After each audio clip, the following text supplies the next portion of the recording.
It's so stupid, it's positively brilliant. The Brilliant Idiots Podcast. Yep, Charlamagne the God. We are the Brilliant Idiots, back for another week. Andrew Schultz is absolutely on vacation. Andrew fucked shit up and then he left. You know, he dropped his special, Schultz Saves America, on Netflix, and then he went on vacation to Hawaii for the rest of the year. So I'm not mad at him. So I got a couple of people who I respect so much. My folks is in here. My man Wayno.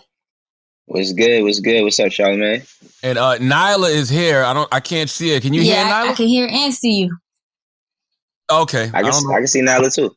All right, it must be my Wi-Fi then. But have y'all seen Schultz's special? Wayno, Nyla? Yeah, I saw it. What'd you think? I need your honest opinion. Well, I only watched, I think it was, is it in episodes? I watched like the first episode of it, and then I didn't go on to anything else, but it was kind of like the same shit he does on YouTube. Like, I thought it was pretty cool. Like I told you, I like when he talks about a bunch of various topics. It seemed a little bit different than the YouTube one. I don't know if how they recorded it or not, but like it's pretty much the same thing he does on YouTube, but I thought it was dope. Yeah, just longer. Nyla, what you see? Nyla ain't seen nothing. Now, what do you watch, Nyla? What content do you take in? I watched the Kevin Hart one. Oh, you don't support white people? I said that, or you said that? That's what it is? Said it. Well, listen, the reason I wanted y'all here today, I mean, for a number of reasons, a bunch of things that we can talk about, but I was really thinking about like people's hip hop lists. You know what I'm saying? Like, this is the end of the year where, you know, everybody comes out with their best albums of the year list or their best artists of the year. And, you know, our good brother, B. Dot, the B stands for biased. Okay. He put out his list. I don't have his list in front of me right now. Anybody got his list? Yeah, pull up B. Dot's list. And here's the thing. I'm not upset at B. Dot's list. You know, B. Dot is one of those people that I literally talk to every day because of the group chat. And I'm not mad at B. Dot's list because it's his list. But there's one thing I want all of us to start doing when we make our list.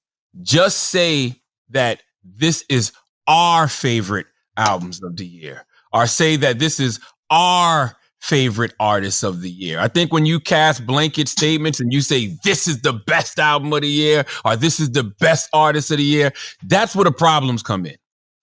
Personally. Okay, there it goes. So B. Dot put MVP 10 best rappers of 2020. Freddie Gibbs, number 1. Conway the Machine, number 2. Benny the Butcher, number 3. Russ, number 4. Big Sean, number 5. Little Baby, number 6. Nas, number 7. Drake, number 8. Lil Wayne, number 9. Stove God Cook, number 10. His criteria is based on skill, performance, and presence. Nyla, what do you think? I'll start with you. Yeah, nah. The fact that he got Lil Baby at number 6 is disrespectful when Lil Baby's easily top 3 and not 3 and not 2 either. I really don't like the fact that he got Conway the Machine as number 2. I just think it just doesn't even make any sense. Based on skill, performance, and presence, I don't really understand, I guess, performance and presence for half of these artists. And I never even heard Stove God. Huh? I said you never heard of Stove God. I never heard of him. When I saw the list first, I'm like, this can't be right because it's artists on here I never even heard of. I am happy that Russ is on there. That's fair. Drake. All right. Wayne. Let's talk about Wayne actually. No, because I really love Lil Wayne. Lil Wayne's the GOAT. But the best Wayne verse that I heard from him in years is the verse that he did with Freddie Gibbs. Like, the feature he gave Jack Harlow was trash. He's been giving out mad trash features. So the fact that Wayne is on his top 10 list, I mean, I guess. I think a lot of this is just out of respect because those are his friends and he grew with them. Wayno, what do you think, my brother? So, all right. So the list, I'm not mad. Other than Stove, I heard about Stove God prior to him being on the list. Like, somebody sent me his project. I still haven't gotten a chance to listen to it. But I respect everybody that's on this list. Now, my biggest problem with B-Dot on this list is where Little Baby is at. I think, in 2020, for you to have Lil Baby 6 on anything, I'm talking about anything regarding music right now, especially rap, is ridiculous. I think that Freddie Gibbs, that's a good place. I think that all these people deserve, well, I don't know if they deserve the certain spaces, but like Conway, I feel like Conway, yeah, as far as skill, he's one of the best, but like Nyla said, performance and presence. And when we was on Clubhouse, I kept saying that to be that, like, what do you mean about performance and presence? Because if we're talking about presence, Lil Baby has the biggest presence in hip hop. Like, I feel like he said presence was relevancy. That's what he told me. That's what I'm saying. Relevancy. Like, and so this is my problem that I have where, you know, I feel like New York gets this cloud that we don't love or respect the South, specifically Atlanta, and that's bullshit. Like, I love that. Y'all don't respect nothing except New York. That's bullshit because New York been in a bubble way before Corona. It has, but I will tell you for myself, I'm a person who has my family's from Fayetteville, North Carolina. I got cousins that live all in Atlanta. For where I found out about 3 6 Mafia was my homegirl had cousins in Memphis, used to come back with the tapes.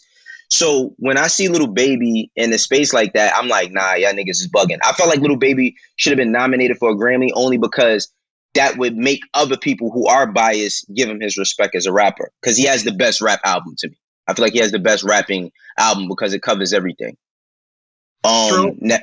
Now, I feel like Lil Wayne shouldn't be on the list. I feel like certain artists, like, I feel like Drake shouldn't be on the list, and that's not no slight to Drake, but I feel like Drake took a year. Honestly, even him dropping that tape, the nigga took a year off. He still took a year off for dropping that tape. Demo is just really not a great tape. Like, it's not.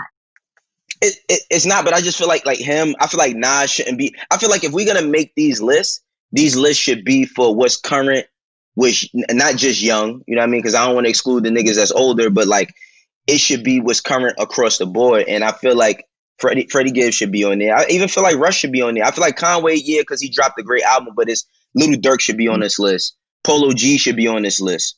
You know what I'm saying? I feel like Polo G is one of the most slept on young niggas out here. You know what I mean? Like, he should be on this list. It's just, like you said, it should be B-Dot's, just his list. Like, his favorite list. And listen, that's why, you know, I forgot to say that we start the show off with a positively brilliant, what a fucking idiot. This is one of those things that can go on either one because it's positively brilliant the way B-Dot got everybody talking. You know what I mean? But, you know, this list is pretty idiotic. You know what I mean? Especially when you say, and that's my man. But especially when you say based on skill, performance, and presence. And I told B-Dot, if it's just based on skill, just rapping, totally understand everybody that's on that list. But when you talk about presence and you tell me that presence means relevancy, there's no way you can have a 2020 list without Da Baby. There's no way you can have a 2020 list without Meg Thee Stallion. Right. There's no way you can have a 2020 list where, like you said, Lil Baby is anything other than in the top 2. And there's no way you can have a 2020 list without Roddy Ricch. That's a fact. It's impossible if it's based on skill, performance, and presence. If you're being objective. Now, like I said, if it's your favorite list, your list is going to look like B-Dot. I would like for B-Dot to explain himself based off of his, you know, measurements. Because performance-wise, like, what performance did Drake, Wayne, Stove God, I still don't even know who he is. Like, what performance did they do? Like, Meg's performances was everywhere. Her YouTube stuff, the BET performance, the graduation stuff. Like, there's artists out here really being creative, and they didn't even make the list. Well, right. B-Dot's not even talking about that kind of performance. Yeah, he's not. He said he's talking about the way you perform on records. Like your flow, your delivery. For me, once again, with that, you can't leave Roddy Ricch off. Roddy Ricch performance is amazing on records. My biggest problem with the whole Roddy Ricch shit, and I feel like Roddy Ricch is getting unfairly shitted on because he dropped the album the first week of December. It's not a 2019 album.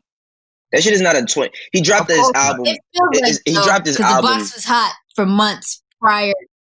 The box was like one of the biggest record. To me, it's still the biggest record of 2020. But it's like because the pandemic happened, people forgot that Roddy Ricch actually dropped a great body of work. It performed, but he not saying it like that. But it performed very well. It was everywhere. He had one of the biggest records. He had one of the biggest presence. Shit, not even the box. What's the other joint? Ballin'. Ballin'. No, Ballin'. With DJ Mustard, even though it's DJ Mustard's record, that shit still held 2020 down. So it's like, how does Roddy Ricch not make a record? And I feel like will not make a list. And I feel like a lot of people will putting him to the side because he dropped his album the first week of December. That makes no sense to me. Why is B-Dot's criteria different than all award shows? Every award show, if your album comes out in December, they will reward you the next year. Like, it's a cutoff date, right? It's a cutoff date with the baby. Actually, Roddy Ricch's album won't be eligible until the next Grammys, if I'm not mistaken. That's crazy. Because look, but think about this, right? I mean, just growing up, every year when Jay-Z dropped in December, everybody wrote his album into the next summer. Like, absolutely. Like his album came out in the fourth quarter to hold down the next year until the next fourth quarter. So I just don't get how Roddy Ricch is not considered for anything. Compared to when Jay-Z, well, not that Jay-Z's still not dropping albums, but compared to back then, we process music so much faster. Not only just music, though, we process news, we process just everything so much faster. So for that, it kind of makes sense as to why it was forgotten about. But, for this to be his job, he violated. Yeah, B-Dot's going to contradict himself next year. I'm going to tell you why. Because I saw his top albums of 2020 list, and he put Jack Harlow on there. Oh, man. Jack Harlow's album just came out last week. Right? Exactly. So next year, this is what's going to happen. Jack's album is going to bubble for the next 6-7 months, right? Jack's going to be hot. And then next year, B-Dot going to try to put Jack Harlow on his best rappers of 2020 list. And we got to say, nope. He put that fucking album out in December. The same shit you held Roddy Ricch to, you got to hold Jack Harlow to. I already see him about to set himself up to contradict himself. Yeah, he is. They was already getting at him about that already. So, it's definitely going to happen. But I don't want to pick apart B-Dot's list. What I want to ask y'all is, because I don't have best artists. I'm going to be honest with you. I don't have favorite artists of 2020. I just do albums. I like albums that I fuck with. What were y'all top albums of 2020? I say I start off Little Baby's album, My Turn. 21 Savage, same. Savage Mode 2, same. Yeah, Savage Mode 2. Polo G, his album, Dirk's album. Trying to think. The Baby, I think the Baby did better on the deluxe. I like Lil Uzi's deluxe as the Eternal Take deluxe. I like the deluxe more than I like the actual Eternal Take. Damn. And see, that's the other thing too. A lot of those albums, Polo G, I haven't listened to. Okay. Lil Uzi, I haven't listened to. Somebody else, Lil Durk, I didn't hear Lil Durk's album, right? How you ain't hear these albums, Charlamagne? That's what I'm saying. I haven't even heard these projects, but that's another thing too. How can you really give an objective opinion about these albums and say what is the best if you didn't listen to everything? You would have to listen to everything to give that opinion. I know B-Dot ain't listen to all them shit. Well, he says, and I quote, I listen to more rap music than the average person. So yeah, but he lives and dies by that. From what decade, B-Dot? Well, also I got Conway's album too. Conway's album From King to God. I feel like that album is hard. Like I feel like that album is really hard. It's a lot. It's crazy. It's hard for me to even remember how many albums come out because so many come out so fast. Like I really be having to look back like, oh, that was this year. Like yeah. For me, Nyla? I really, really loved number one Lil Baby album. I love Cash Page album. I loved Coi Leray's mixtape. I loved Spillage Village. Love that project. I loved. That was a good one. I like Smino's She Already Decided mixtape. What else did I listen to a lot? I don't know. Once I pick my faves, I just kind of keep them in rotation type thing. Yeah. And see what I'm saying? Like once again, I listen to Spillage Village because of Nyla. They dope. No, that's Earth Gang. Who's Earth Gang's and Spillage Village, yeah. It's all of them together. Cool. They dope, but I didn't hear a lot of those projects that she named. And that goes back to what I said. We got to stop saying what we are generalizing, saying this is the best, and just say this is my favorite. These are my top albums. So wait, I can't leave without mentioning, we can't leave without Meet the Woo. Meet the Woo 2 is my favorite Pop Smoke project. Yeah, it felt, Nyla, it felt like it was 2 years ago, like for real. But Pop Smoke, and I feel like Pop Smoke, unfortunately, he passed away. But I said this to B-Dot too, like, I don't think there's no list you could put out and deny his presence, even with him being gone. Like, his presence is everywhere to where you seeing kids in Africa woo walking. You know what I'm saying? So yeah. I think every guy and girl went and got the braids. Like, right. That was the style to have the Pop Smoke braids. The Pop Smoke braids, yep. And he sold a lot of records.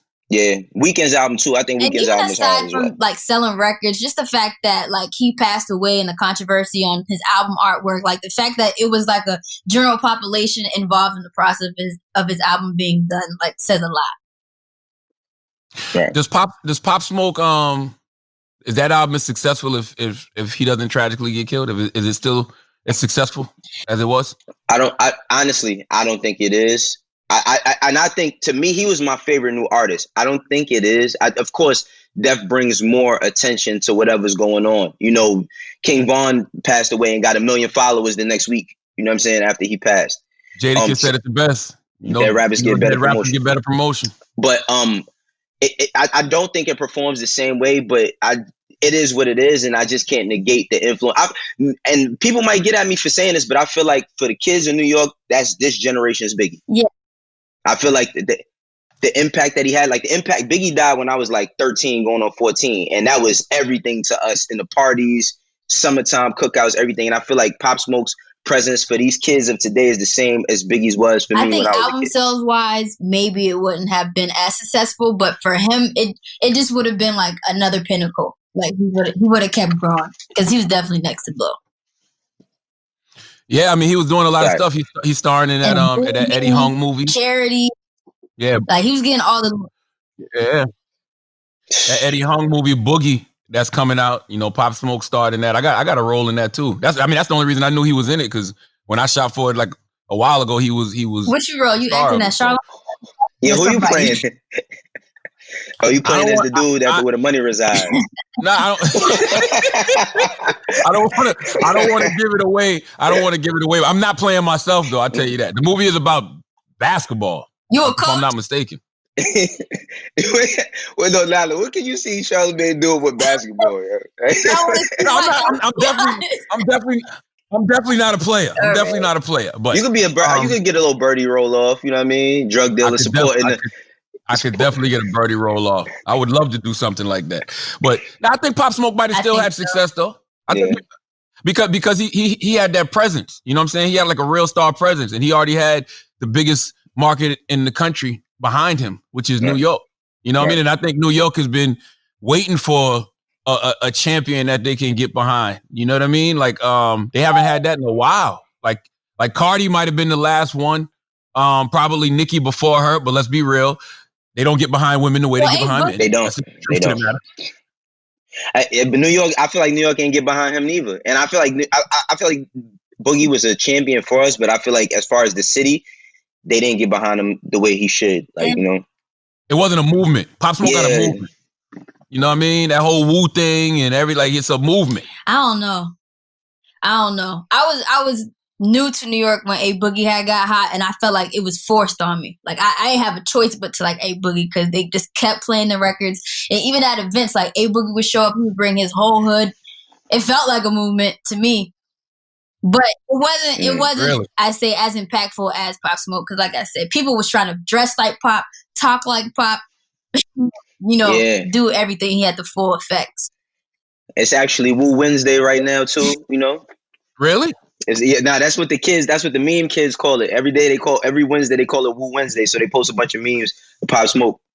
I didn't know that. Listen, my favorite albums of the year: Benny the Butcher, Burden of Proof, Conway the Machine, From a King to a God, Nas's King Disease, Run the Jewels 4, which I don't hear nobody mentioning for whatever reason. Run the Jewels 4 was amazing. 21 Savage Mode 2, T.I. Libra. I fuck with Big Sean, Detroit too. I thought that project was dope. Royce the 5'9", Allegory, Lil Baby, My Turn, and y'all motherfuckers really sleeping on the City Girl City on Lock. Okay, I'm telling you right now, if the streets was open and it wasn't a pandemic, the City Girls would be the hottest rap group, period, and the hottest female rappers out, period, right now. I want to talk about Big Sean's album, and I got to talk about City Girls. So City Girls project, yes, was good, but it still did well, even though we're in a pandemic, one. And then two, it's something about when the City Girls come on in the club, it's like the whole energy shifts. Like every girl who wasn't dancing starts dancing. It's crazy. So Because they speak to your inner hood rat. All that ratchet shit y'all really want to do. All your women that want to be like really about fucking these niggas and taking their money and scared to do it, they are. It's the same thing with gangster rap, right? When you hear some gangsters talking some real gangster shit, as a man, you like, oh shit, you want to live that life vicariously through them. City Girls music is definitely like made for outside and outside only. Like you have to experience it. Like you have to experience it. And I do agree. Like when their music come on, it does make like the lady she's trying to pass the bar test. She gonna be acting up that night. Like, you know what I mean? Like she gonna be going on. And I feel sorry for them because they didn't get to experience that. Like JT just came home, so she ain't get the experience being on the road, touring. She ain't get the experience hearing her records in the club in that way. Because they had some joints on City on Lock that would have went off this summer. They should got leaked too, though. Remember, like they should have got leaked like a week early or like a few days early. So that hurt them a little bit as well. I don't believe about leaking in 2020. How does something leak in 2020? No. You saying that, man? They put that out. Somebody forced that. Somebody in the team put that out. I think so. Maybe. But getting back to Big Sean's album, because people were saying that this is Big Sean's best album. Do you think this is Big Sean's best album? No. Nah, it's not his best album. Yeah. It's good though. It's really good, but it's not his best album. It's good, but it's definitely. What would y'all say is his best album? Because to me, I feel like this album. I feel like Big Sean makes the same type of albums every album. His best album to me was the one that had Bigger Than Me on there. What was the Dark Side Paradise? Yeah. Dark Side Paradise. That's to me, that's his best body of work. It is. I think that's his best body of work. I think it's his most honest body of work as well. I feel like one thing about his music is definitely always honest. Like this project is very honest also. I like where he's at. You know, I can grown. I like him talking about therapy, fighting his demons, like where he's at with his relationship with Janae. I mean, the whole package, beautifully done. But as far as like the album and I want Big Sean to get his albums. I want all the young OGs in that class to get their flowers. Like Wale still needs to get his flowers. Cole got his, Drake got his, Kendrick, Meek got his with Championship. I want all of them to get their flowers, but I do feel like I don't know. I feel like Big Sean still doesn't have his like Forest Hill Drives or his Championship. Interesting. I think Dark Side Paradise. I think that was like the closest. To me, that was kind of that's the closest to it. But you know, a lot of times, shit, it might not happen for everybody. We got to accept that as well. You know what I mean? Even when we say that, Wayno, what do we mean when we say that? Because I think sometimes you got to appreciate where you are. You know what I mean? Right. Like I think that sometimes you look at Drake, you look at Kendrick, you look at Cole, and you say, I want that kind of success, but that may not be the success that's destined for you. But what's wrong with being Big Sean? What's wrong with being Wale? Consistently gold artists. Nothing wrong at all. I'm just saying it's like when we think about a moment, I think it's a lot of factors that leads into Meek's championships. It's a lot of things that leads into Drake's Take Care. It's a lot of things that leads into Kendrick's Damn, or even Good Kid, Mad City. It's like it's a certain energy that leads into that shit, and I feel like, you know, with Big Sean, he takes a lot of time off, and he's been honest about letting people know, like, yo, I was really going through something, and that's why it's being received a certain way. But I don't know if he has like, if that energy is going to be received for him to make a body of work that everybody's going to like. I feel like Big Sean is a great artist, but he's still some shit that's like, oh, you got to be a fan of that nigga, like, in order to really get it. Like, you got to be a hardcore fan of him to really get it. I agree. Like, dots aren't, for some reason, the dots haven't completely connected for Big Sean, because I don't even think people respect Big Sean as a lyricist the way that they should. I think Big Sean has been one of the top 3 lyricists. And he's dangerous. He's dangerous. For a long time, yes. Big Sean says shit that I don't hear nobody else saying. That boy be snapping. But for whatever reason, he don't get that credit even as just being a dope-ass rapper. I would just blame Kanye. Anybody on good music that I'd be like, it's Kanye's fault. You think it's Jay fault? You think it's Jay fault? Jay fault. Yeah. Oh, yeah, for sure. I mean, he played a big role. Yeah. I think Big Sean suffers from what guys like Charles Barkley, Karl Malone, those guys, Patrick Ewing. I think he suffers from what those guys suffered from. He just happens to be in an era where some would say the greatest of all time is, right? Like you would have to put Drake and Kendrick and like the greatest of all time combo, right? Absolutely. You know what I'm saying? So when you play in that era, when you came out in that class with goats of that caliber, and even Cole, you know what I mean? Cole got rings, but I don't put Cole one of the greatest. He's one of the greatest. I don't put him on the level of Drake and Kendrick. I don't even put Drake on the level of Kendrick. But wait. You don't put Cole on it. Wait. Hold on. You don't put Cole on the level of Drake and Kendrick? Why not? Not skill wise. Not skill wise. Like his music, you had to listen. Skill wise, Cole's dope.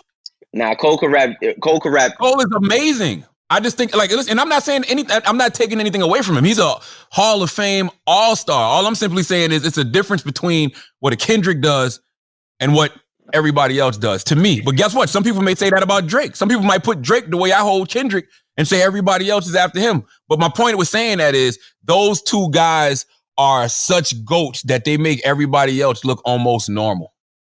You know what I mean? I get where you're going. Charles Barkley looks normal compared to a Michael Jordan. It's hard to tell. I ain't gonna lie. It's hard to tell kids about Charles Barkley. Like I was a kid when Charles Barkley won the MVP, and niggas they be like, him? Like, really? Like you had to see it. And that's why I tell a lot of kids about Jordan. Like, you had to see that shit. You know what I mean? You might not get it watching clips. Well, no, they got it because of The Last Dance. Yeah. I think The Last Dance showed them. The Last Dance showed, but if you think about that, right? Think about all of the great players that are first ballot Hall of Famers who never got rings because Michael Jordan existed in that era. Yeah, that's a fact. Let's talk about Scottie Pippen. Scottie Pippen is absolutely positively a top 50 greatest player of all time. He's incredible. Michael Jordan probably doesn't do what he does without Scottie Pippen. That's a fact. But Scottie Pippen don't even get his just due because he played next to the greatest of all time. And I think guys like Big Sean suffer from being in that era. When you got to play with the Drakes and the Coles and the Kendricks. That's all. That's a fact. It don't make Sean or Wale any less whack. I mean, any less dope.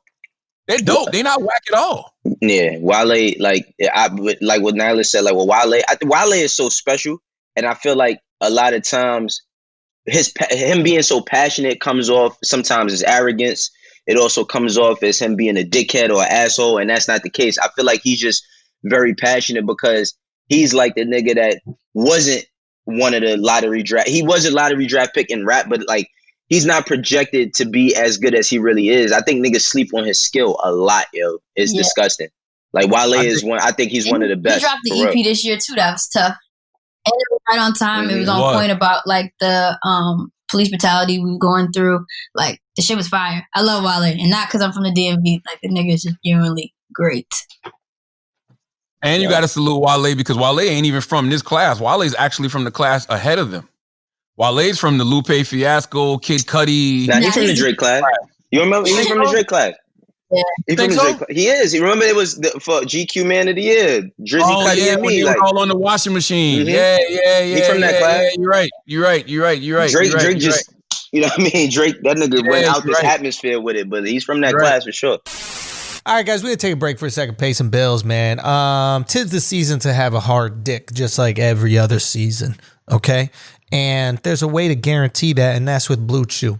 You got to give your lady the night of her life, the weekend of her life, the weeks of her life, the years of her life, and Blue Chew is the way to do that. Same active ingredients that's inside Cialis or Viagra, but it's the chew, baby. And that's what we're doing over here, delivering the best dick of our days. And the way that you get that is you go to BlueChew.com, okay? You go to BlueChew.com. I want to be very intentional about what I say here. You go to BlueChew.com and you get it for free. All you got to do is pay $5 shipping if you use our promo code IDIOTS. That's BlueChew.com. Use our promo code IDIOTS and you will get it for free. All you got to do is pay $5 shipping. Best dick of your life. Best dick she's ever had. You need to impress that new one or you need to impress that old one. It really doesn't matter. You're going to do it with the chew. BlueChew.com. Make sure you use that promo code IDIOTS. Okay. Now, this episode has also been brought to you by you need some freshness in your life, and HelloFresh is going to deliver that. That's right. We're going to get fresh, pre-measured ingredients with mouth-watering seasonal recipes delivered right to your door with HelloFresh, America's #1 meal kit. HelloFresh lets you skip those trips to the grocery store and make home cooking easy, fun, and affordable. Listen, you're hanging out at home. It's the holidays. You might as well whip up some good stuff. You can do it with HelloFresh. They have convenient, no-contact delivery right to your doorstep. Easy home cooking with the fam, all right? The recipes are easy to follow. Simple steps, pictures to guide you along the way. Over 90% of the ingredients are sourced directly from growers to ensure peak flavor and ripeness. HelloFresh offers more than 20 chef-crafted, delicious options every week to help you break out of your recipe rut. Try new things and make any night feel special. Fellas, you want to spice it up for the ladies? Ladies, you want to switch it up for the dudes? HelloFresh offers all of these. There's something everyone will enjoy.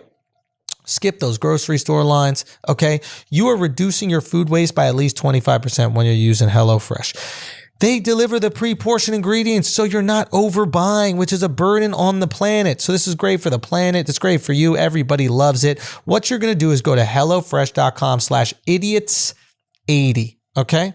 Then you are going to use the code idiots80 and you're going to get $80 off, including free shipping. That's crazy. $80 off and including free shipping. The code is idiots80, HelloFresh.com/idiots80. You get those $80 off your order and including the free shipping. Now let's get back to the show. What do you, did y'all like Cutty's Man on the Moon 3? I didn't listen to it either. So this is my thing with Cutty, man. While Cutty is, you know, he's great, and he had to me, the first Man on the Moon is classic. I feel like a lot of the people overrate him on a lot of shit. I feel like he's overrated on a lot of shit. Yeah, I do. I really believe. Explain. So this is the thing. Like, I don't like. All right, I understand that there's a whole class of emo kids that like was in a dark place and all that shit, and his music means the best to them. And for the first Man on the Moon, like when that shit came out, that shit was hard. Like, I was sleeping on him then. I feel like it's a classic and all that. But as far as his skill set and all of that after, I think that he gets, I think he get a lot of credit for shit that, I don't know, man. I just don't think he's as good as people make him out to be. And he's talented. I'm not saying the nigga not talented, but I just feel like they be putting him on this pedestal that I don't think he's on. Me personally. I don't think it has to do with his skill set though. I think it's for what you just said. It's the way he makes people feel. Like, he provides a soundtrack. And, you know, for those emotions that a lot of people may be going through. You know what I mean? Yeah, I mean, that's cool. But, like, when we talking about, we compare, like, this is the thing, man. We compare people based on how good they are. That's just what we debate about. Like, we compare people based on, is this nigga better than him or is he as good as him? You know what I'm saying? Mm-hmm. Unfortunately, people get wrapped up into shit like you just said with Big Sean. But I feel like with Cuddy, I feel like he's good, but I feel like a lot of the shit that the way that they perceive him to be, like, to me, it's just not the same for me. And it just might be, I'm not, that's not my... You missed the curve. Sometimes you just miss the feeling that somebody get, like, how people love Travis Scott and the whole rodeo thing. I missed it. Like, I don't get it. People be like, you don't understand. Like, I caught on to Kid Cudi, which is why I said in recent years, maybe I would feel like you. But prior, like when I was in high school and shit, that was everything. And I wasn't... See, I wasn't. What? My fault. I wasn't an emo kid, but I felt it. I fucked with him. But now in recent years, it's kind of like how I said earlier with Wayne. Like, Wayne dropped. It's like, all right, like, okay. Like, I understand what he built, but like when Cudi dropped his first album, I was like 26. You know what I'm saying? When he dropped his first album, like, it was great. That album, his first album, is great. I'm just talking about like everything post that. Is not, and I'm not just saying it have to be that in order for him to be good. I'm just saying, like, the way that people be praising him is like this god of whatever. I don't compare him to, because he's not like, I don't consider him, even though he's in that time frame, I don't consider his competitions like Cole, Drake, Sean, and them. I don't either.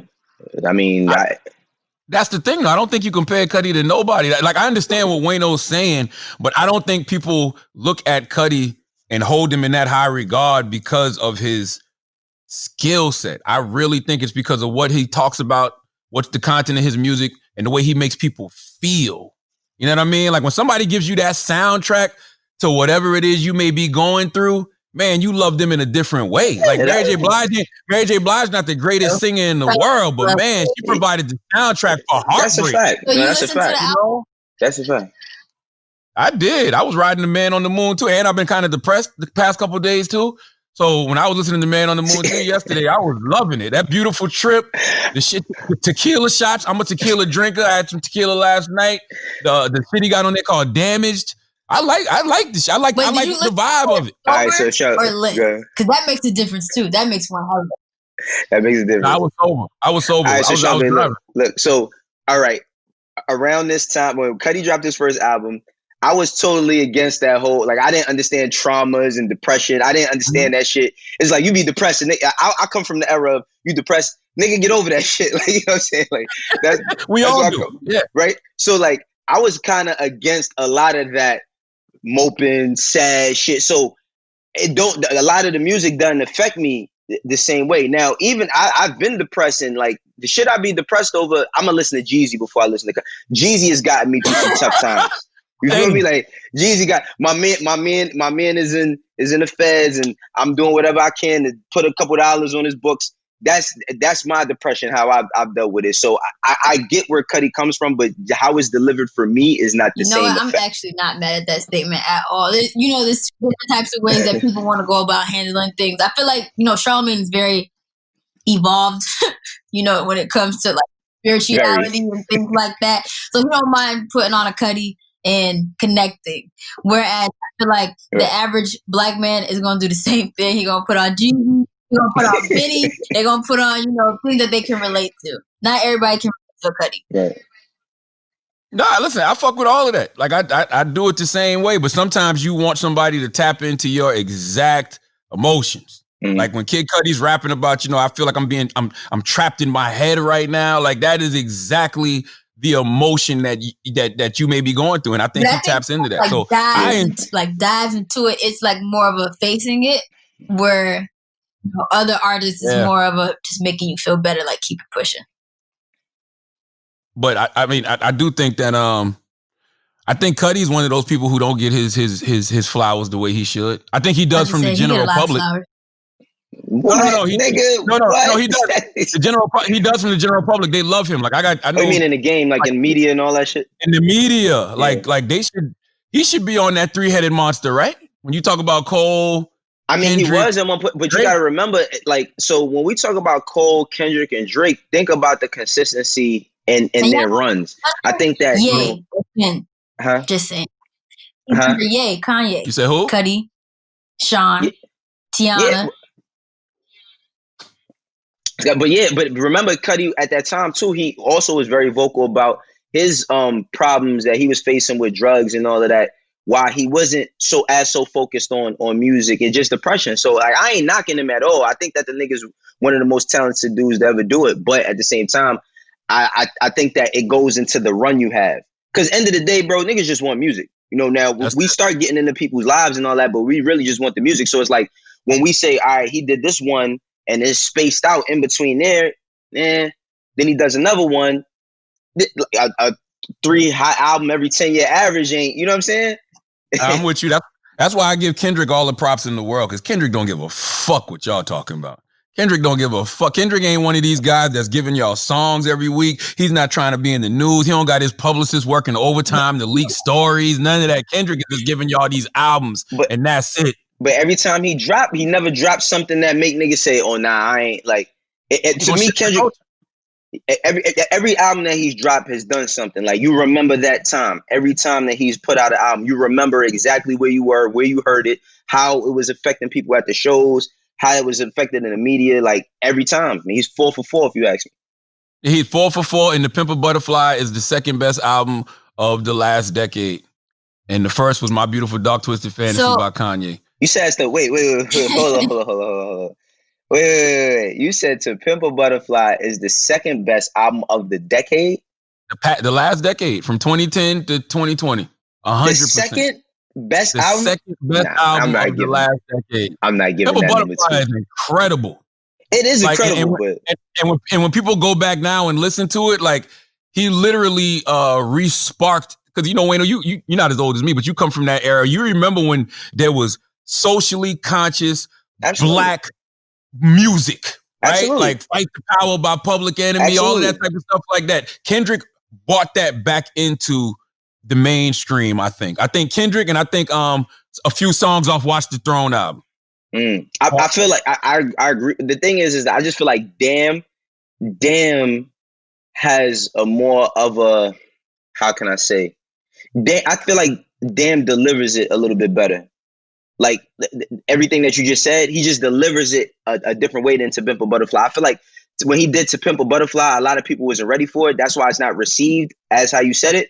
But when you go to Damn and you look at like how he did the Grammys, like the performance he did at the Grammys, all that shit, the shit he's talking about. I was just listening to Damn the other day and I'm like, damn, no pun intended. no pun intended, but like everything he's saying is still relevant today, even though it's a 4-year-old fucking album. That's how Pimp a Butterfly is. Yes. I know, it's just Damn just sounds better to me. Damn sonically is just better. Yeah.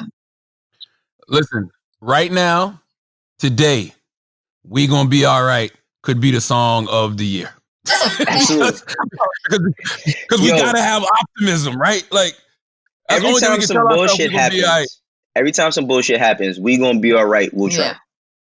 Right. 100%. Because that was a black anthem, which we didn't get a lot of this year, by the way, but you thought we would have based off the year that we just had. Hey, Charlamagne, don't sleep on Bigger Picture by Lil Baby, man. Bigger Picture went crazy. And you know, I gotta mention this since we're talking about black anthems. I was, as a Cole fan, Cole, one of my favorites ever in life to do it. Don't do it, Nyla. I was so disappointed. I can't lie. I was so. I love J. Cole. I went to St. John's because of J. Cole. I love J. Cole, but the songs he dropped this year all disappointed me. And the little response he did with No Name, even more disappointment. Then I was even more disappointed in No Name's response because it's like, why would you diss J. Cole? Why wouldn't you just take that opportunity to make yourself look good and show off your skills, your skill set, and educate the people? Because that's what she was complaining about, them not educated. Yeah. I'm not mad at Cole though. I get what you're saying as just a fan of his music. The reason I'm not mad at him is because he's a man at the end of the day, and this has been a difficult year for a lot of people. And I think it's so just easy. Put in an IG post like, yo. So now I've been better. But I'm hyped thinking it's about to be something to get me through it, like a high for hours. Like I remember when Trump won presidency, I'm feeling disappointed as shit. I'm like, oh God, whatever. Oh, Cole dropped Damn, made it make me feel better. And it did. It gave me insight. It's like, you know what? Change will come. He left me with some. Nah, I ain't gonna lie, Nyla. I feel you because remember when he did the David Letterman, when he did Be Free on David Letterman? Like, I ain't gonna front that shit. I think it brought a tear out of everybody. I think that's the unfair expectations that artists have sometimes, though. Because, like Cole might have been in the crib with the PS5 early and just wanted to chill. Yes, he might be depressed. He might be depressed like the rest of us. He's probably dealing with anxiety like the rest of us. I don't feel like fucking working. I don't feel like being the voice right now. No, but the funny thing of all this is like when Baby made Bigger Picture, it was so many people that was going crazy on Cole and Kendrick. Like, y'all let this nigga do what y'all didn't do. Like, they was wilding on him. And I feel like it's just a little bit unfair because while, they make songs about the black plight and our struggle and everything we've gone through, every time, nigga, when the bat signal goes up, a nigga don't want to put that suit on every time. Yeah. And that's a fact. And also to what you're saying, Wayno, and I want everybody to think about this going into 2021, because I already see a lot of y'all setting yourself up for failure. Approach 2021 with no expectations. Don't have any expectations. Don't have any expectations in people. Don't have any expectations in the world. Don't have any expectations for society. Just show up every day and be the best you. Do the best you can. If you go into 2021 with that, 2021 is going to be my year. 2021 is going to be the best year ever. 2021 is going to be better than 2020. You're going to be fucking disappointed. Oh, Lord. No expectations. Don't have no. Why do we? Why do we have so much expectations of people? Also, it's good to manifest. It is. No, manifest. Once again, let's go back to what I was talking about with the list. Mm-hmm. Don't cast these general, broad statements, right, about the year. Just say, this is going to be my best year. Well, Charlamagne, come on, man. Like, you got to think about this shit, right? Think about the year as, like, and for a lot of people, they be fucking crapping out. You know what I'm saying? Like, they might crap out. They might, yo, shit, this the year when I hit. Like, this is going to be the year when I hit. I'm not mad at people having, like, I wouldn't say not having expectations, because I want people to have a little bit of expectation. It's just that this is the year of is unpredictability a word? like this is the year of that. Like, you know what I mean, right? This was the year that, like, for everything we thought it was, it fucking wasn't. On, like, damn near every single level, on every level. And I agree with you, but I still want people to be a little bit hopeful, but just put some little bit of action behind your hope. You know? But the action goes into you. The only thing you can control is you. Yes, you can't even control your circumstances. Right, you as a human being cannot even control your circumstances. That's every year. What you say, Nyla? But that's my point. So don't put any unrealistic expectations on the year. So no don't more put New any Year, unrealistic. New Me? That no more? Nah, no. You can do that. So you can do New the Year, ladies New can't. Nyla, you know the meme that everybody be, all the ladies be using with the girl stepping with the bag. They can't use that no more. No, you can do New Year, New Me because you're in control of you. So if you want to lose weight, if you want to get smarter, if you want to, start focusing on your mental health, whatever it is, you can make those changes. Right. Everything else you have no control of, so don't have any fucking expectation for it. And I think that's the problem that we have as a society now. We have narratives about people, and we have this narrative causes us to have expectations that just aren't realistic for everybody. Right. Like, motherfuckers really mad at Kendrick. Kendrick should be at the protest. Why? Right. Why? Don't volunteer my services. Playing anyway. His songs are playing, and guess what? I want Kendrick in the studio working on the songs for the next protest. Because ain't none of this shit going nowhere. It's gonna be more black people that get killed by police. It's gonna be we're gonna need those soundtracks. I want Kendrick in the studio. I ain't gonna lie, Charlamagne. If there's never any other artist that I ever felt more hopeful about, like I go through shit and I be like, Kendrick, please say something. Like, I ain't gonna front. I really be in the crib like damn, I wish I could just hear what this nigga thinks right now. So like when it comes to his music, that's one person that I don't exactly need him to jump in on everything that's going on, but I need something from him. Cause that nigga give him is time. Wait, you know why you feel that way? Man. He had 4 years. But you know why you feel that way? Because he's thoughtful. Yeah. Because he actually takes the time to craft soundtracks for whatever it is that we're going through. So when somebody's that thoughtful, you got to give them time to think. They can't think if you telling them that they need to be frontline at the goddamn protests, okay, and recording. That's all I'm saying. I mean, no, they were saying that. Yeah, they were saying that, but he did go to like he popped up at a few joints, but salute to everybody who did put themselves on the line for doing that, like being at the protest, because them shits wasn't regular. Like the joints this year wasn't regular. There was a mixture of so many people where like you might be protesting, but here comes this idiot that's about to pop off some violence. You know what I mean? Just to do it to the police though. Right. They're going to the police trying to like get them riled up. Yeah, and expect nothing in return. Nah. They was like, suck my dick, police, suck my dick.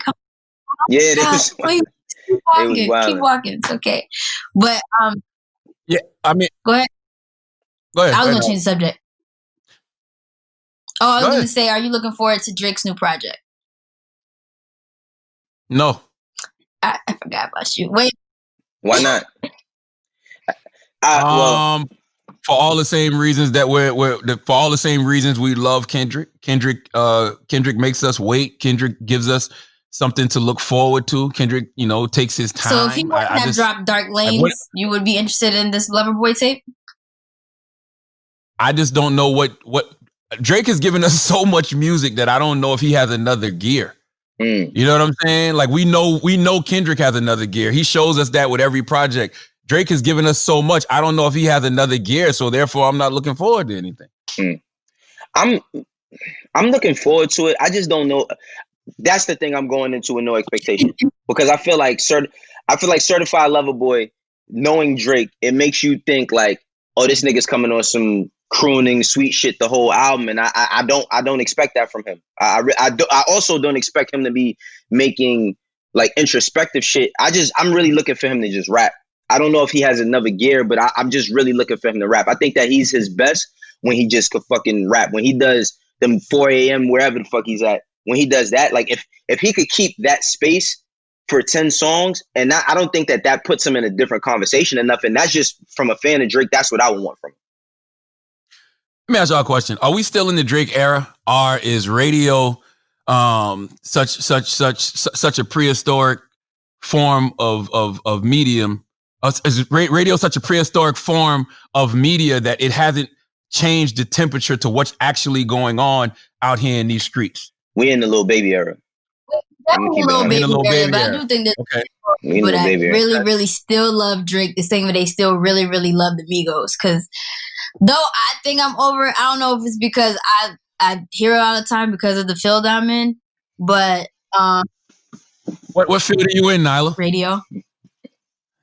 Exactly. That's what I mean when I say radio. And listen, you know, I'm a radio.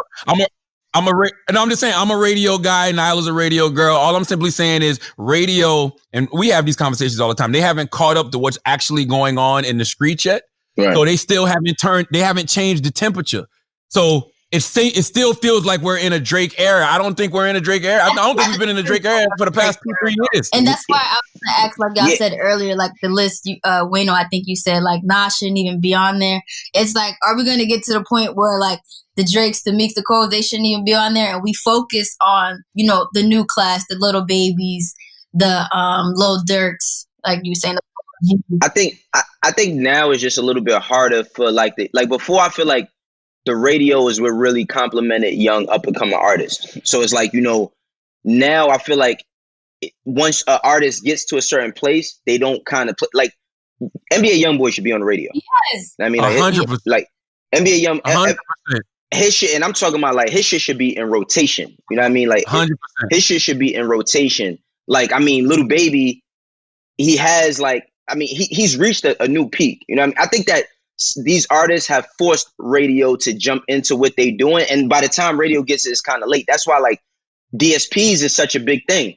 The kids is dictating what they want to hear. I mean, the DSPs still kind of dictate with the playlist, but like the kids can go say, nah, I'm not listening to that. I'm going to put this on. Like for me, I grew up, I had to wait all day to hear some of my favorite songs listening to the radio. Now kids can just say, this is what I want to hear at that time. And I feel like the radio needs to follow a little bit what the DSPs do, because that's how you stay current. Not a little bit, a lot. Yeah, I mean, every week, new songs should be put in the rotation. That's a fact. Literally every week. That's a fact. Probably every few days at this point, but literally every because, week. like you said, there's so much new music to come out, and then music get hot on different platforms now. Like a song could be viral on TikTok, a song could be viral on Twitter, a song could be viral on Instagram. Then you got what's actually hot in the club. Then you got by regions, like what's hot in Chicago, what's hot in Atlanta. It's so much. It's so many pockets that it'll be hard to do that. Yeah. So I think we would just have to figure out how to. I don't know. We'd have. Yo, Nyla, it should be easier than ever nowadays. The reason it should be easier than ever is because we have actual numbers. Right. You have analytics. You can look at a record and say, oh shit, this shit is getting listened to in 82 countries. Like kids ain't in the car listening to kids. Those kids who like that stuff on TikTok, they not driving. They not listening to the radio. Well, I mean, not that they listen to the radio, but I think that like see, this is the thing.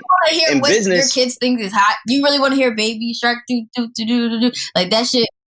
No, but see, that's one aspect of it. I think that like for kids, kids dictate what business is geared to. Like the kids always dictate what's the next thing to come. And I feel like, you know, in seats in radio, and even I'm in the music industry, in executive seats, there needs to be a more transparency with younger people. You know what I'm saying? Like when I look back and I see like how Irv Gotti when he had Murder Inc., or Dame Dash when he had Rockefeller, or DNY when they had Rough Riders, they were young guys in the game.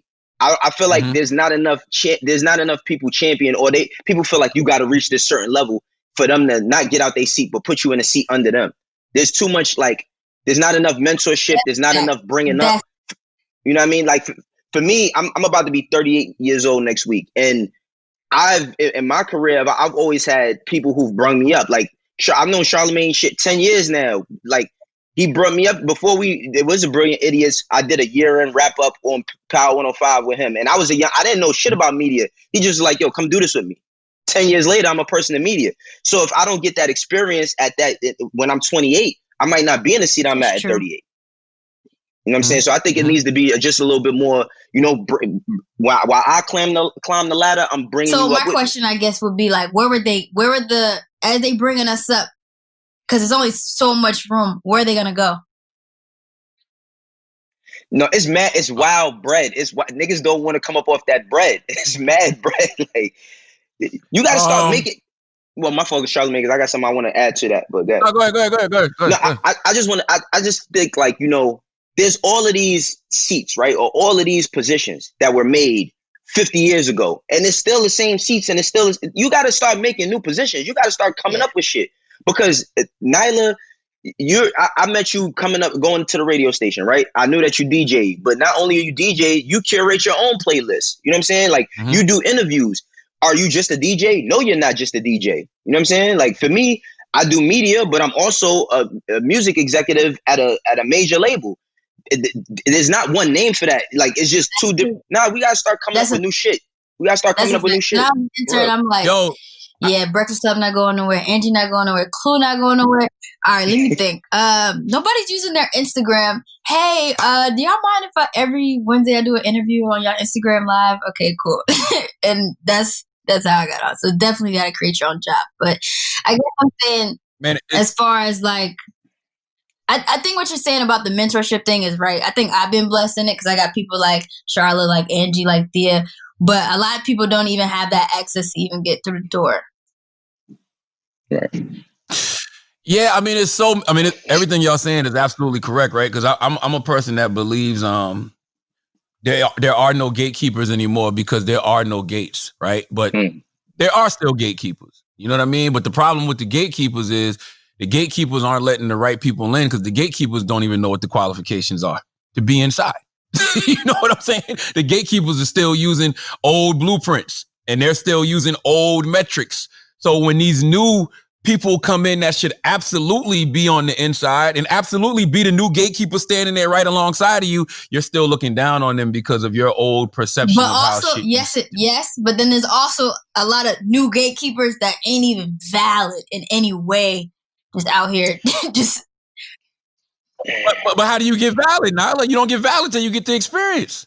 What makes you valid? Like I'm the type of person I validate I feel like everybody's opinion is valid if it's a good opinion. Like I'm just listening to what somebody says. When I hear Wayno is just as sharp now as he was 10 years ago when I heard him. Ain't shit change. That's why I'm like, yo, damn, Wayno, let's go talk shop. Let's go talk shop about this. You know what I mean? So it's just like you have to hear people. Like what validates you other than having strong opinions? Well, I think, another thing is like, for me, being in the space I'm in and in the space that you're in is being able to see shit in people that they might not see in themselves. Like, I feel like that's another thing when it comes to this generation. This generation is I ain't doing it. If I ain't getting paid, I'm not pulling up. I'm not doing that shit. I don't need this job. I could go do something else. And the thing is, I feel like there's people want to skip the grind too much. I feel like there's too many people that really want to skip the grind. You know what I mean? Like the grind. I tweeted this one day. I said like you can't skip the grind. If you do, eventually you have to start over. And so many people took the wrong thing from it. Oh, it's nothing wrong with starting over. I'm not saying there's nothing wrong with starting over. I'm saying that like if you try to skip the grind and you think you're gonna go into this space, you're eventually gonna have to go through the process of what it takes to get in that space. Now, I also don't think that getting into these spaces should be as difficult as it is. I feel like, a lot of people got to get over their egos and try to not hold people in a certain space to say, well, oh, Nyla, I mean, yeah, you've been doing this shit for 2 years, but it took me 10. So it's going to have to take you 10 for me. No, if you're good and you're like Charlamagne said, if you're sharp and you understand, you should have a seat. Why not? I would say this when it comes to the whole valid thing. Valid isn't saying like having an opinion, just having a strong opinion makes you valid. But everybody has a strong opinion on Twitter. Everybody has a strong opinion on YouTube. Everybody is saying something and everybody feels their shit is strong. So that's why it's like valid to me is just actually knowing your shit. You know what I mean? So many people are just based off you gotta know what you're talking about. All types of other just extra things when really at the core of it, it's about the music. Right. Yes. If you hear somebody and you can tell that person knows what they're talking about, to me, that person's opinion is valid. I get Nyla's absolutely right. Everybody got a strong opinion. That don't make it valid. But if you absolutely know what you're talking about, and even if I don't agree with you, but your POV is sharp and it's informed and you're standing on what you're saying and it's making me think, I'm like, because there's people with strong opinions that be butting out bullshit and people be eating the bullshit. Oh, like that shit cake. That's why I just. No, everybody's immediate. Everybody. That was the gift and the curse of me ending up on a platform because it was like when I got there, I never viewed myself as being there, but like everybody felt like I was invalid. Like a lot of people that have been doing this shit for years felt like I was invalid and I didn't deserve to be in a certain position. But like they'll come up with the most outrageous reasons why they should be in the seat. And I just think that like getting into certain spaces is of course has something to do with being valid, but also how you position yourself. A lot of people don't think about that, like positioning yourself. You know what I mean? If you're able to get in the rooms, getting around the right people and presenting something, that's another thing. A lot of people want to do shit, but don't got nothing to present. They just feel like, yo, I got an opinion. You know what I mean? Like, you should have me on there. Like, all right, like, right. Well, that's our fault though. That's our fault because we make this shit look easy. You know what I'm saying? And people are like, you talk about the process. That's why, shameless plug, my first book, Black Privilege, I got a chapter called Put the Weed in the Bag, because it goes back to Belly when them two kids was sitting there with Nas and DMX. They was like, we want to go out there and get money. And X was like, no, motherfucker, put the weed in the bag first. Right. People always want to skip the process. So they don't know Wayno used to manage artists. Right. They don't know Wayno used to intern at Rockefeller. You know what I'm saying? They don't know Nyla used to intern at Power 105. They don't know Nyla used to be Angie's assistant. They think that y'all just came out of nowhere. Yeah. And now y'all got these positions and y'all get the motherfucking talk and, you know, people care about what y'all say. No, y'all earn that. Right. That's y'all earn that by the work y'all was putting in. And also to Wayno, to your point about ego, man. Yes, there is so many people who have been sitting in these seats for so long whose ego simply won't allow them to say, I don't know. I salute my man Sean Peckers all the time, man. And the reason I salute Sean Peckers, because Sean Peckers said something years ago when he left Def Jam. And that shit still rings true to me to this day. Sean Peckers said they were all in a conference room and they were debating about what Logic was going to do on his first week, Logic's first album. Mm-hmm. And everybody had these mad low numbers, like, you know what I mean? Like, oh, he's going to do 10,000, 15,000, whatever. He said when Logic came back and did, I don't know, a couple 100,000 the first week, he was like, it's time for me to step away. Because I just don't know how to gauge this shit. Salute. And that to me was, I salute him on that. Right. I don't necessarily know. I don't necessarily think he should have walked away because he has such expertise. But that's when you bring in the people around you, and as y'all said, create positions for them, right, to keep you sharp. Absolutely. Simple as that. Simple as that. Like I wouldn't necessarily say he should have walked away, but just the fact that he had the wherewithal, because so many people can't be honest with themselves about that shit. Well, and just simply say, man, I don't fucking know. Well, I mean, his walk away wasn't regular. That nigga walked away into Rock Nation Sports and started bringing in Lonzo Balls and LaMelo Balls and all these other people. So he ain't, you know, it might have been best for him to walk away and then pivot into sports, but I definitely get what you're saying.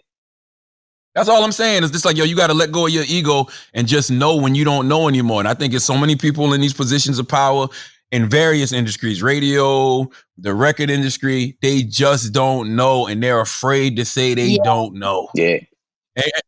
And because that shit is different. Yo, it's different when you got to go through your regular midlife crisis as a human and you got to go through a midlife crisis in this motherfucking industry. You know what I mean? Like that shit will make you fucking go crazy. Yo, but you know, but you know, I think that the way people stop knowing is because they get away from younger people. That's the thing. Is like when I was at Rockefeller, I was the young kid that like I could remember damn near any and everybody's verse. So people be like, yo, who said this or who used this beat for that? So they kept me around for shit. And I feel like when I was younger, I kept the older guys young. Like they was into the new slang. Now, shit, me. My son be saying shit. I'll be like, what the fuck are you talking about? Like, you know what I mean? Like certain slang of words, but I stay around like younger people just to learn. But I think the biggest problem is that people my age or older or even a little bit younger than me feel like once you reach a certain place, you can't no longer learn from the youth. I think the youth, I mean, man, fucking who said it? I believe the children of the future. Teach them well and let them lead the way. Like that's a real ass fucking line. Whitney Houston, nigga. Right? Hell, you mean who said it? I couldn't think too fast. But Whitney Houston said that. But now that's some real shit though. If I'm gonna defer to Nyla to learn about what's going on because she's at the shit that I ain't at, as far as music. Word. You know what I'm saying? And it might be some knowledge I might have up here. But if we start sharing, then we good. But if I'm like, if I have this ego where I'm like, Now I can't talk, man. This motherfucker 20-some years old. What the fuck do they know? You know what I'm saying? I feel like that's the game. Yeah. The game is full. The game, when it comes to the money and the positions, is full of a bunch of people sitting in seats like, these young niggas don't know nothing until they do. And then all you try to do is hire them so that you can control them. And that's why the young niggas don't respect you. Exactly. And that's why, you know, your source of anxiety as an older person, the reason you feel inadequate is because you know you've been shitting on these young people. Right. And you know they don't respect, you know you don't respect them. So now that they giving you back what you put out, you feel all insecure and shit. No, motherfucker, you should have embraced them from the start. That's a fact. Like I was telling Nyla this shit the other day. I love music. I love hip hop, but I can't keep up with all this shit. Right. It's impossible. I'm a fucking husband. I got 3 kids. I got companies to run. I got all types of shit going on, personally and professionally. I can't keep up with it. So how do I cut through the noise? Nyla, what's hot? What should I be listening to? Right. You know what I mean? Wayno, what you fucking with? Right. Or if it's people that I respect, if I see them post some shit, I'm gonna go listen. Right. That's how I discover new shit. Right. Cut through the noise. That's how I discover new shit. Cut through the motherfucking noise. Let's take a break and come back. I want to talk about a couple more things before we get out of here. All right, guys, we're going to take a break for a second, pay some bills here. Look, it's the holiday season, okay? And the holiday season sure knows how to lighten your wallet. For many families, December is one of the most expensive months of the year, not to mention the busiest. So if you're looking for a fast-paced and easy way to put some money back into your pocket, why not reshop your home and auto insurance rates with Policy Genius? This is a no-brainer. Policy Genius combines a cutting-edge insurance marketplace with help from licensed experts to save their home and auto customers an average of $1,000 per year. Better yet, it's really simple to use. First, just head to policygenius.com and answer a few quick questions about yourself and your property. Then Policy Genius literally does the rest. They'll compare rates from over 30 top insurers, from Progressive to Nationwide, to find the lowest rates. Their licensed experts will look all the ways to maximize your savings, including bundling your home and auto policy. If Policy Genius finds a better rate than what your current policy is offering, you know what? They'll get you switched for free. That's the kind of service that has earned Policy Genius a 5-star rating across 1,600 reviews on Trustpilot and Google. So if you're feeling the holiday pinch, find out how much you could save on home and auto insurance at policygenius.com. They've saved home and auto insurance customers an average of $1,000 a year by reshopping. That's Policy Genius. When it comes to insurance, it's nice to get it right. All right, listen. Salute to everybody out there going through this stressful ass holiday season, man. I mean, 2020 was stressful, period. But, you know, the holidays is when a lot of people's anxiety and depression starts to go through the roof, okay? So if you need stress relief that goes beyond quick fixes, you need to reach out to Headspace. Headspace is your daily dose of mindfulness in the form of guided meditations and an easy-to-use app. Headspace is the only meditation app advancing the field of mindfulness and meditation through clinically validated research. So whatever the situation, Headspace really can help you feel better, okay? You're overwhelmed? Headspace has a 3-minute SOS meditation for you. You need some help falling asleep? Headspace has wind-down sessions, all right? Their members swear by. And for parents, Headspace even has morning meditations you can do with your kids, all right? Headspace's approach to mindfulness can reduce stress, improve sleep, boost focus, and increase your overall sense of well-being. Headspace is backed by 25 published studies on its benefits, all right? 600,000 5-star reviews and over 60 million downloads. Headspace makes it easy for you to build a life-changing meditation practice with mindfulness that works for you on your schedule, anytime, anywhere. You deserve to feel happier, and Headspace is meditation made simple. Go to headspace.com/idiots. That's headspace.com/idiots for a free 1-month trial with access to Headspace's full library of meditations for every situation. This is the best deal offered right now. Head to headspace.com/idiots today. Now let's get back to the show. The announcements are a very important part of what we do in church. Real quick church announcement. Everybody go out there and watch Church Saves America on Netflix if you haven't yet. It was trending number 1 at one point on Netflix, so go check that out. I like to see Andrew doing exactly what I thought he was going to do, which is piss people off. So salute to him on that. And everybody, Christmas is tomorrow. Go out there and pre-order Tamika Mallory's State of Emergency. Her book will be out May 11th, 2021, but it's available for pre-order right now wherever you buy books, Amazon, Barnes and Nobles. Go support our good sister. It made me think about what y'all was saying earlier about the artists who who y'all thought was supposed to be on the front lines this year. They weren't. But people like Tamika Mallory was, because she's always been throughout her whole life. But it's like, she's become a star now. You know what I mean? She's getting mentioned in Beyonce records, and all of these different artists want to put her on her albums. I think she was on T.I.'s album this year and Jeezy's album. So it's just like, you know, salute to Tamika for doing the work. I don't need Kendrick Lamar to be on the front lines when we have people who actually do that work. And people who actually do that work, I think they should be rewarded just like the fucking rappers. Right. You know what I mean? They should be celebrated just like she's definitely the getting her motherfucking flowers rappers. and they're well deserved. Absolutely. She definitely is. Different types of music penetrates differently. That's all I'm saying. But we do need those voices to represent us and speak. Absolutely. Right. Now, I want to talk to y'all about what everybody thought was going to happen on get our superpowers. Mine's came.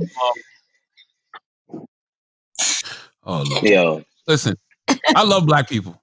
You know what I'm saying? I love us, and I love that we're so optimistic, and I love that, you know, we're always looking for ways to get out of bad situations. Have things gotten so bad for Black people that now we hoping for superpowers? Shit been that bad. It's been that bad, dog. Yo, we always wishing on a fucking star, dog. Wishing on a fucking star, man. Something to fake look forward to, honestly. No, it's like, no, remember in like 2012 in like May, I remember people were saying that the world was going to end. And it was all these people that was doing all this shit like, yo, the rapture is coming this day. I just wish that, because the thing about it is that when shit like that happens, we become a part of the conversation and we will make that conversation go, right? That conversation will go. It will trend. We can do whatever with it.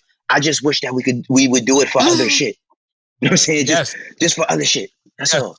Do it for shit that actually matters. Right. Listen, I'm not. At first, I was looking at it. I'm like, okay, that's a funny joke. You know, the great conjunction is happening. Whatever. I get it. You know what I mean? But then I'm starting to look like, wait a minute, man. This motherfucker's really looking forward to this shit. You know what I mean? We got to stop doing this to people. That shit is traumatizing. Do you know how traumatizing shit like Christmas is for poor people? Absolutely. That's what we did with this superpower shit. Motherfuckers was really looking forward to this shit. I saw it. Nah, man, people I'm telling you. Can I say something about it? Oh, God. No. Oh, God. Your superpower is interrupting. Go ahead, Taylor. Why couldn't it be looked at as another type of power? Like, why does it have to be about getting invisible or something like that? Like, why couldn't it be like embracing your like new mental health or I don't know? Like, why can't that? Because it wasn't rooted in that. It wasn't rooted in that. That's why. With a superpower, I'm gonna just have a positive mindset that day that I know the universe is on my side. Like, No, listen, that's a consolation prize. People just want to say like, oh, I ain't get it, so let me feel better about it. I feel like the thing is because I seen some shit that NLE Chopper had said, and all I wrote in Say Cheese comments was, where does he get his information from? And people was like, what? Mm-hmm. You fucking idiot. It's in all of the books. It's in the Bible and this, that, and the third. And I'm like, yo, dog, I think that people got to start interpreting things as more metaphorical than literal.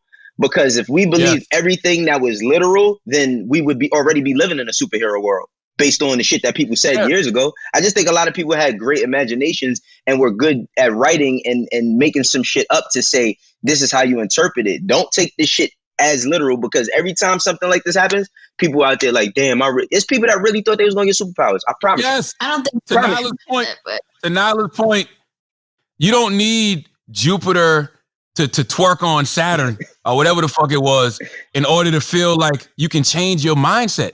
They said right. Like you can do that. You can do that anything. I'm just saying, like, you could just switch it around for December 21st. That's all. I don't really think anybody was out there really looking for some powers, but no, they were. Listen. Niggas is looking for anything. If people was out here looking for Kendrick Lamar to be Martin Luther King, you damn sure believe that they looking for superpowers, for real. I bet you if I search right now, I bet you if we do a quick Google search, we will find somebody who actually died trying to jump off a roof thinking that they could fucking fly on December 21st. That's a fact. Guaranteed. That's a fact. Listen, all I'm simply saying is you don't need things like the Great Conjunction to believe that you have some extraordinary ability to change your circumstance. I promise you can change your circumstance with just your thoughts. We ain't even tapped into our regular human powers yet, our God-given powers, but y'all looking for superpowers. Yeah, we don't. Fuck all that. What's the portion of our brain that's not used? Forgot that. Like a lot. It's a lot of your brain that's not used, right? It's like, what's the percentage? It's some crazy percentage that you'd be like, damn, if I could figure out how to use all of that. Yeah, I want to say it's 75, but I'm not sure. I know it's something crazy that you think like, damn, we don't use that much of our brain. Like, yeah, I don't know how much it is, but all I'm simply saying is we can tap into our own abilities, and I want everybody to feel like that going into 2021. I don't want nobody to feel disappointed because they didn't get so-called superpowers on December 21st. You already powered the fuck up. All right. All you got to do is start making better choices. You know what I'm saying? You start making better choices in your life, you will access all the goddamn superpowers you want. You know, a lot of times, though, environment plays a key in how you feel and feeling empowered. So if you're around a lot of shit that doesn't make you feel empowered, people ain't gonna believe that they have those same superpowers. Well, let me give you a superpower. If you can't change the way, if you can't change your circumstances, change the way you look at them. Mm. You know what I mean? Change your perspective on them. Ain't none of us from great situations. Wayno grew up in the hood in Harlem. I grew up on a dirt road in Monk's Corner, South Carolina, in a single wide trailer. The only thing that allowed me to even dream my current reality is simply my mindset. Mm. And that's the ultimate thing you can plant in a person. Fuck telling them they're gonna get superpowers on December 21st. Plant that seed in them to tell them like, yo, you can transcend this circumstance. That's a fact, but a lot of people don't even want, like, that's the difficult thing, is trying to plant the seed in people who don't have the right soil. You feel me? Like, it's a lot of times, because I have this conversation with a lot of like I'm out the hood, but I'm not far removed. So it's like a lot of different people come to me for advice and certain shit, and you be telling a person shit, and they could tell you their circumstances, whatever the case may be, and you can give them like the guidelines on certain shit. And at the end of the day, a lot of niggas just want you to just give them a book bag full of money. You know what I mean? Like that, they want you to just hit the lotto for them. And trying to change somebody's mindset is a very difficult task, yo. It's a very, very difficult task. But I promise you, when you change the way you look at things, the things you look at will change. I promise you that. You know what I mean? Like, I promise you. Like, I love being from where I'm from, because being where I'm from put things inside of me that made me be able to see the world from a different view than others. You know what I'm saying? Sometimes when you see the world only through the lens of privilege, or you see the world, you know, only through a lens of riches and finance, you miss all of the other little small details that really make this shit go. Yeah. You know what I mean? That's a fact. Like, I when you come from where we come from, like, you focus a lot on more of the micro than the macro. Mm. You know what I mean? Absolutely. And so that's all I would encourage people to do, man. Because I don't want nobody to be disappointed, as so many kids are going to be tomorrow when Christmas comes. Mm. You know what I mean? I think telling motherfuckers that Santa Claus is real is criminal. Yeah. And I think people should be arrested for lying to generations of kids about Santa Claus. Yo, I told my daughter, like, my youngest daughter is 8, and I told it to my son and my other daughter too. I was like, yo, listen, I don't want y'all to think that there's white people out here giving you free shit. You know what I mean? Because that's the whole concept of Christmas. Is like, you know, I remember when I found out it wasn't no Santa Claus, I was fucking hurt, because my mom would leave first of all, I didn't have a chimney, so you know all the Alvin and the Chipmunk shit you watching, you thinking, my mom was like, he climbed up the fire escape. That's what my mom used to say, like, he climbed up the fire escape. Wow. She would bite the cookie. I mean, she would go all out. And then as I got older, I'm just like, yo, I don't want my kids believing that it's this white nigga coming to the hood that's giving you shit just for performing well. Because you could perform well for a lot and shit is not going to go your way. And I feel like subconsciously... My fault, go ahead. Go ahead. No, I was about to say, subconsciously, not that you're going to believe in Santa Claus, but you start to take on some of them traits when you're growing up, thinking that just because you're doing what you're supposed to do, that things will always just be fair. And that's not the case. You know what I'm saying? And you imagine what that does to your fucking self-esteem. When you were a little kid and they tell you all you got to do is make this list, you know what I'm saying? And you're going to get everything you want on Christmas. What if the shit that you really want ain't even about no toys? Nigga, you just want your parents to be able to pay the rent. You done been evicted 2-3 times as a child. You just want your parents to be able to pay the motherfucking rent. So you writing out this list, you turn it into Santa Claus, and then somebody tells you, oh, well, you didn't get what you want because you weren't nice. Dog, you didn't. You imagine what that does to your self-esteem. I never believed in Santa, so I don't really know. You shouldn't. My mom told me that it was Santa, but then it would be like her handwriting on a present. So I just was picking up everything. So I never really believed in it. 1, and then 2, I don't think it's something that I would pass down, because if I'm spending my hard-earned money on it, you gonna know who really loves you. It's me, because I paid for it. The thing that killed me with Christmas was, it was like, this is after I found out, because I don't celebrate Christmas due to my religion, but besides that, it was like, it was one time I was around like 14 years old. My mom, we had moved out the projects. I mean, not the project. We moved out the shelter into a building. And, you know, this finally our first home. We had went through 3 shelters in a year, this, that, and the third. And I came in the room and my mom was crying. And I'm like, yo, Ma, what you crying for? And she was like, she said, after I paid all the bills, I can't do nothing for you and your sister for Christmas. That shit lit me up. Just first to see my mom in pain. Secondly, for her to be upset that she can't buy me something on this fucking fake ass holiday. You know what I mean? I just was like, I was so hurt about it. It left a bad taste with me with Christmas. And I just was like, you know, I don't knock people who do that. Did that lead you to selling crack? No. Listen, man, I don't talk about no drugs, none of that. I ain't lead me to selling crack. But no, what it did to me. Did you to stick it up anybody? No, it didn't. What it did make me feel, though, it did put a fire under me that made me want to change my mother's circumstances one day. You know what I'm saying? Because I watched my mom, like my mom was like into design and shit. And it's like, I watched my mom make dresses. She took me to a fashion show one time and I asked her, I'm like, yo, why'd you stop doing that? And she was like, because I had to take care of you and your sister. So, and I'm like, how fucking sad is that to give up on your dreams because you have kids? Because I didn't give up on my dreams because I had kids. You know what I mean? Like, wow. I just pushed forward towards mine. And fortunately enough, like it's a high risk, a higher reward that I'm able to monetize the things that I planned on doing. But like, I thought it was so sad that my mom kind of gave up on herself in a sense so that she could take care of me and my sister. So all of that, whenever she couldn't do for us, I just was like, it didn't matter to me. What mattered is that we just was family. Yeah, I salute your mother for keeping it 100, man. Because that whole reason for the season stuff, that's bullshit. Yeah. Don't let nobody tell you that Christmas ain't lit. Christmas is only lit when you're rich. All right, Christmas is lit when you can afford. Christmas is lit when you can afford to do all of the things that come with Christmas. When you got the big ass Christmas trees and you can decorate your house and you can afford to buy people whatever the fuck they want to buy for Christmas. Don't let nobody tell you different. I grew up Jehovah's Witness, so I never celebrated Christmas. Right. And we was poor. We was already poor, so I never felt the poorness aspect of it, only because I just knew we were Jehovah's Witnesses, so I never was tripping. You know what I'm saying? The only time I ever got mad about it was 4th grade when Miss Freeman, who was a devil to this day. I don't know why. So I need to find out what happened to Miss Freeman because I've been thinking about her a lot lately. She motherfucking got mad at me because I said in class that Santa Claus isn't real. And then she said, you just feel like that because you're a Jehovah's Witness. And just because y'all don't celebrate Christmas, don't try to bring down everybody else's joy. She went crazy. That shit hurt. That shit made me feel like, well, damn, fuck the Kingdom Hall then. You know what I mean? But the moral of the story is that reason for the season stuff, no. Jesus don't even care about Christmas because y'all don't really care about Jesus on Christmas. Yeah, when have y'all mentioned Jesus at all this week? Let me tell you something. It's so funny. Well, I got so many questions. I guess it's so funny, right? Just speaking about Jesus. Everybody believes that Jesus is black, but have you ever met a black person named Jesus before?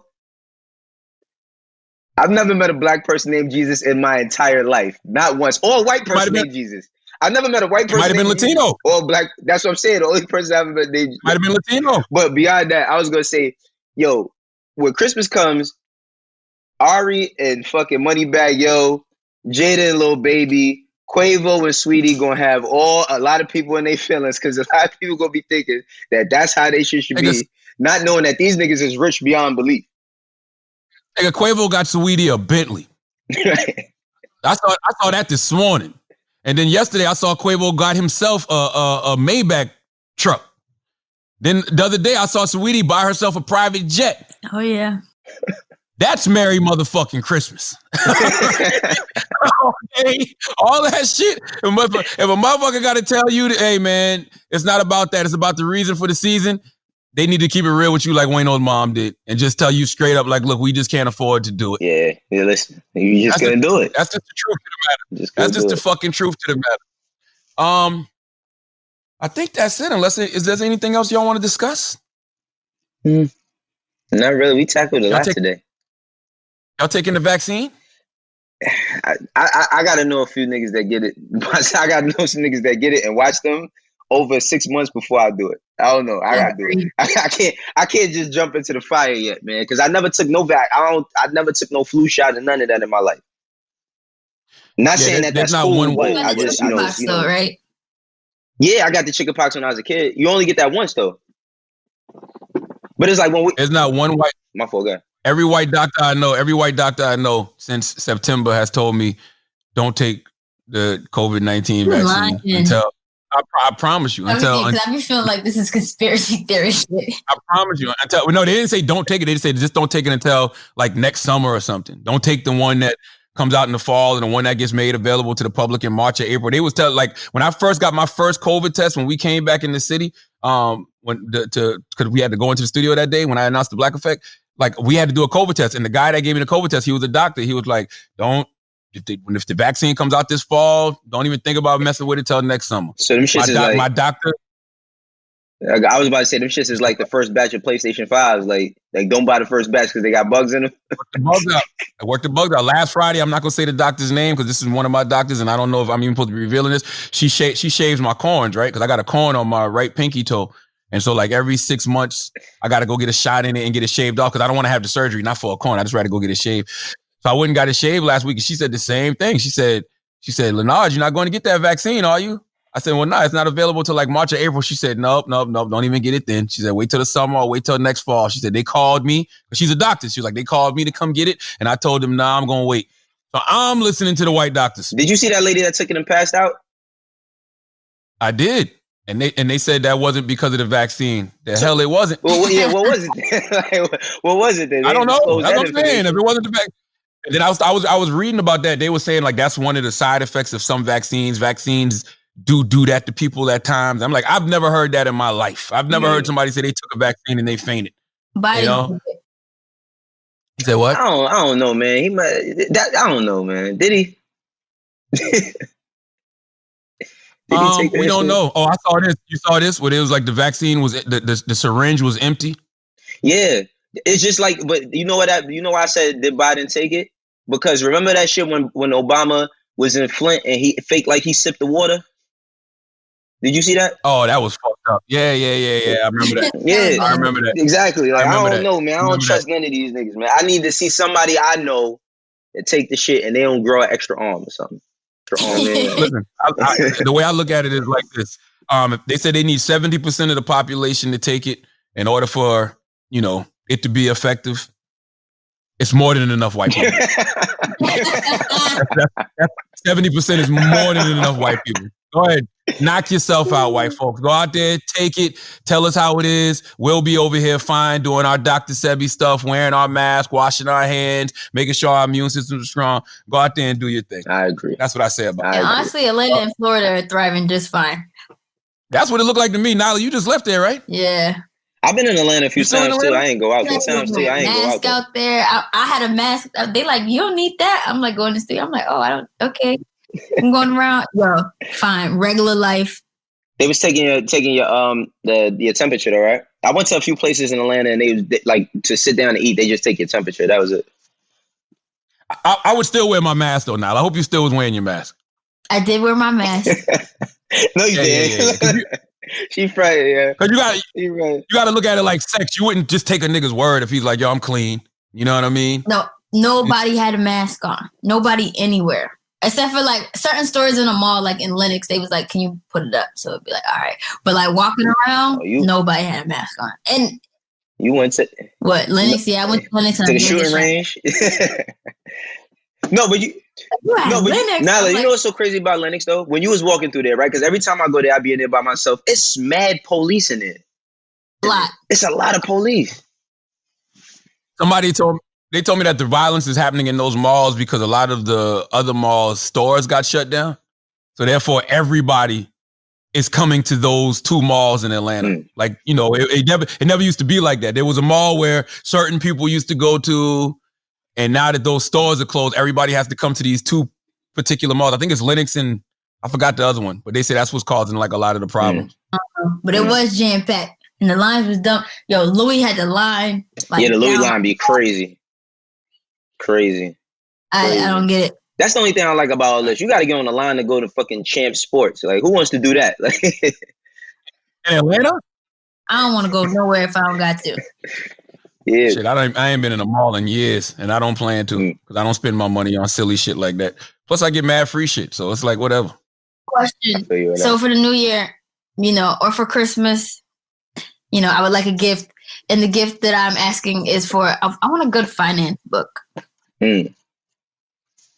A good finance book? Like financial literacy. A good finance book, Rich Dad, Poor Dad. Not that one. I read that. Oh, you read that already? The Color of Law. The Color of Law is good. You ever read The Color of Law? No, I'm gonna put it in my notes. The Color of Law is good. Well, you know what? The Color of Law is good, but it's more so about how the government segregated America, but it does leak into the financial aspect. I'll send you some stuff when we get off. Cool. I'll send you stuff when we get off. Listen, Wayno, thank you. Nyla, appreciate you. Thank you for having us. Y'all got anything y'all want to plug? That means, damn, wow. So it's the holidays. Y'all don't have nothing to do? I'll be on air Christmas Day at Power 105.1. Make sure y'all tune in because, you know, I'm doing a Christmas special. You know, podcast dropping, more podcasts dropping in January. So stay tuned for that on Instagram at Nyla Simone. Yep. I'll keep you updated. Wayno, you don't want to tell us about your moves, your next moves? Even though I don't know why everybody act like, you know, everyday struggle was your bread and butter. Right. It absolutely positively wasn't. It's very Wayno was ancillary. doing so much before everyday struggle. Like, yes. Yeah, I ain't just started getting money. That's what that's a lot of people's misconceptions. Like, oh, that's when you started. Nah, man. I want to plug some stuff, but the ink ain't dry yet, man. I ain't signed yet. But don't worry about it. Then. Just say stay tuned. 2021. That's all. But I don't want to give expectations out. That's what you said. Don't get like, Don't give no expectations. We don't know how this shit is gonna go. Shit, But your day job, you're an A&R. Your day job, you're A&R. I'm A&R at Asylum. You know, I'm gonna be jumping a little bit back heavy on the management side. I got some new clients. I got this kid I'm about to sign. I'm not even gonna talk about this kid. Oh yeah, well, Sada Baby. You know, we dropping Sada Baby album next year. You know, but yeah, I'm just staying busy, man. Well, I'm chilling for the rest of the year because this has been a very exhausting year for me and my family. So I'm just gonna take the next couple of days to just chill out. You know, reflect and decompress and just chill out and appreciate life. But 2021, hope all goes well because unless the aliens land on the first, you know what I mean? Like at this point, that's the only thing that could happen. I'd be surprised about is the aliens land in the middle of Times Square. We need that. Though. We do. We definitely do. Yeah, the earth need that humbling. I'm all for that. Like I think that we have this expectation that the aliens are going to be angry or evil or bad. Like, no, they just might be here to be like, y'all been fucking this shit up, man. Let me show y'all how to get this shit popping. Shit, you know what I mean? Let me show y'all how to fucking replenish your planet. Listen, they might come with a new stimulus check. You know what I'm saying? Get niggas right. Word. For real. Like, let me teach y'all how to get this climate change thing right. Yo, y'all still beefing over skin color looking different. Like they might hit something on their watch and it change every skin color to every, like I could do this shit all day. Changes every type of person. All day. Word up. Nyla, Wayno, appreciate y'all as always. If you think we're smart, you think we're intelligent, you think we're brilliant, you're absolutely right. If you think we're just a couple of idiots who don't know shit, you're right too. It's the Brilliant Idiots Podcast. Thank you for listening.